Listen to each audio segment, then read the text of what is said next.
Ertaga harorat biroz pasayishi kutiladi. Assalomu alaykum, kanalga yangi bo'lsangiz obuna bo'ling. O'zgidromet ertaga 30-noyabr kuni kuzatiladigan ob-havo ma'lumotlarini e'lon qildi. Unga ko'ra, Qoraqalpog'iston Respublikasi va Xorazm viloyatida havo biroz bulutli bo'ladi, yog'ingarchilik kutilmaydi. Ba'zi joylarda tuman tushishi mumkin. Harorat kechasi 0,5 daraja sovuq, kunduzi 5-10 daraja iliq bo'ladi.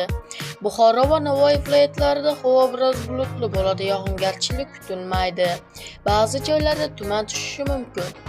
Harorat kechasi 1-4 daraja sovuq, kunduzi 10-15 daraja issiq bo'ladi. Toshkent, Samarqand, Jizzax va Sirdaryo viloyatlarida havo biroz bulutli bo'ladi. Ba'zi joylarda tuman tushishi mumkin. Harorat kechasi 2-3 daraja iliq, kunduzi 10-15 daraja issiq bo'ladi. Qashqadaryo va Surxondaryo viloyatlarida havo biroz bulutli bo'ladi, yog'ingarchilik kutilmaydi. Harorat kechasi 0,5 daraja iliq, ba'zi joylarda 2 darajagacha sovuq bo'lishi mumkin. Kunduzi 12-17 daraja issiq bo'ladi. Andijon, Namangan va Farg'ona viloyatlarida havo biroz bulutli bo'ladi, yog'ingarchilik kutilmaydi.